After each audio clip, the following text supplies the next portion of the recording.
2 days before I was diagnosed, my son Christopher, who was then 8 years old, said, "What's the worst disease you can get?" And I said, "Cancer." And we parents all have our stupid parenting tricks. And up until that moment, I had the time when Christopher was a toddler and he was sitting in my lap, and we were at a Christmas party, and I was doing this, "Where's Christopher? Where's Christopher?" And he was right in front of me. That was right about here on my stupid parenting tricks. Then there was the time that he asked me to make some cookies to take to school for his birthday, and there was supposed to be a baseball bat and a ball, except it looked like something from a urology pamphlet. So I sent it to school anyway, because I figured the teachers could all talk about me in the lounge. I figured I'd make their day. So now I had the worst disease you could get. 2 days later, I was diagnosed with stage 3 aggressive B-cell non-Hodgkin's lymphoma, though I have to say a couple months into my treatments, I talked my doctor down to a stage 2, because I am an entrepreneur. My doctor told me that he thought that I had the tumor for about 8 months, which means that it was back to the October before that. So I coached soccer with a tumor in my lung. I went to the Halloween parade at the 2nd grade with a tumor in my lung. I had Thanksgiving with a tumor in my lung. I had Christmas with a tumor in my lung.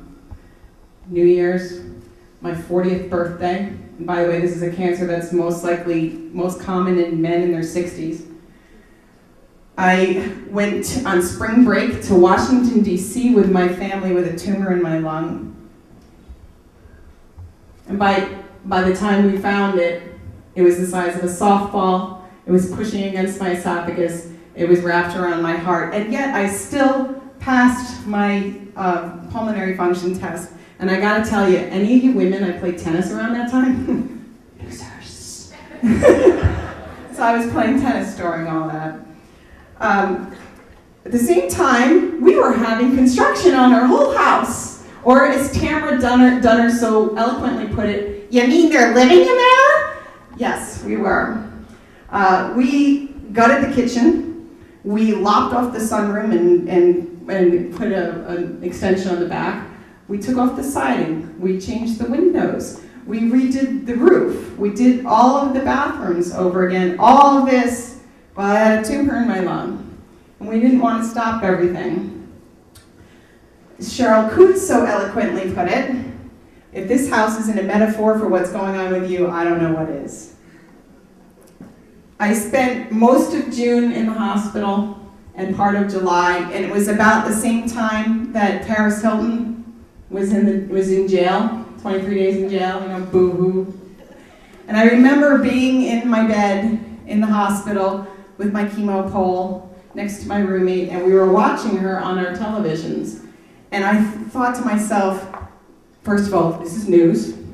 Second of all, the world has turned completely upside down if this is what I'm watching.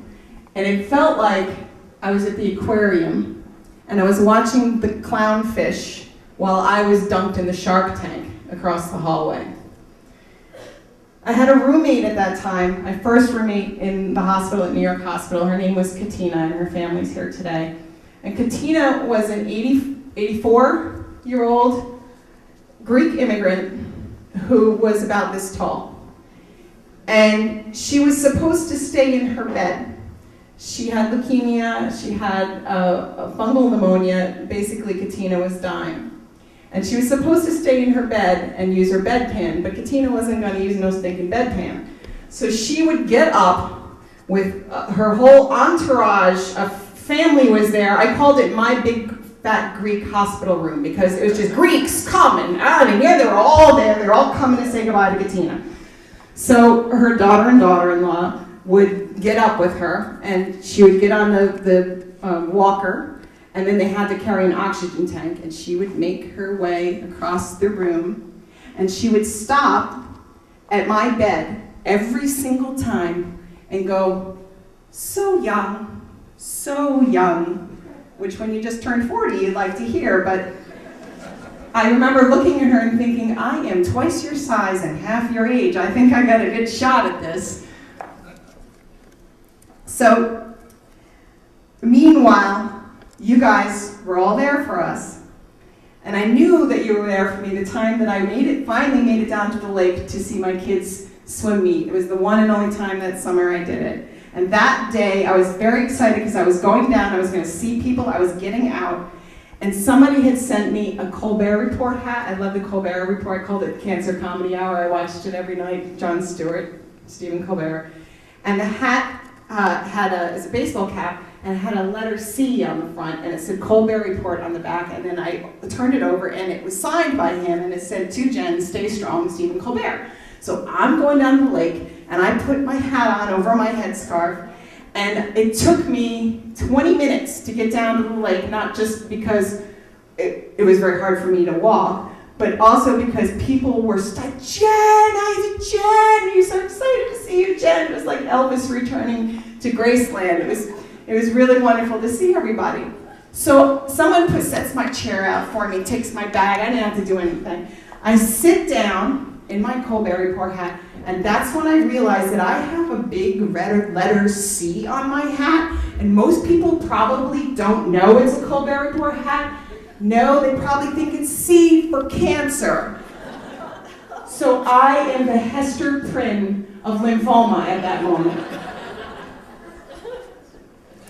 But you guys all cooked for us, which was great because we had no kitchen. And you took care of my kids. Susan steadily was nice enough to set up so that everybody would cook for us 3 times a week throughout the entire ordeal. And people were taking my kids, as they said, they felt so entertained. It was just one big play date. They were always, someone was taking them to the lake, taking them to their house.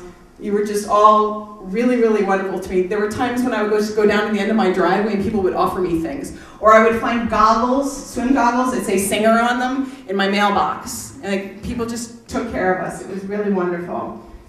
And that part was a gift. But there are other people who say cancer is a gift.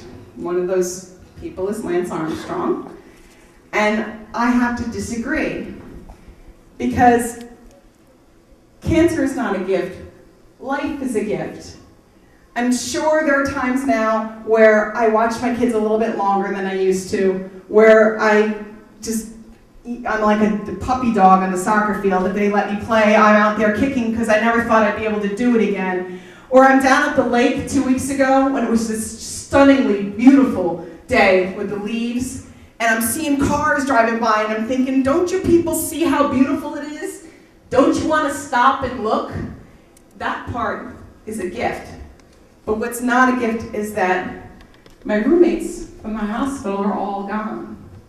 What's not a gift is that the payment for that, for realizing how important life is fear. And that's too high a price to pay for me, and it's too high a price to pay for my children.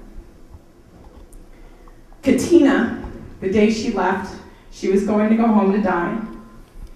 And I went over to her side of the room, and I sat down with my back to the East River, and I told her, you know, Katina, I've been watching all these people coming in here. It's been like the Greek Day Parade here. It's been wonderful having all these people come and visit you, and I'm very happy for you. And I gotta tell you that when I get to be your age, I hope that I have family and friends like you do. And she said, you already do. It's my party, I'll cry if I want to. I survived the worst disease that you can get. And I could end it here with a Japanese proverb, fall down 7 times, get up 8. Except that doesn't take into account everybody else who helped me. My oncologist who helped me, my husband, who I love more than anything, especially for your health insurance, thank you, honey. And I would rather end with a quote from Elton John, an Elton John song. I thank the Lord for the people I have found. I thank the Lord for all of you. Thank you.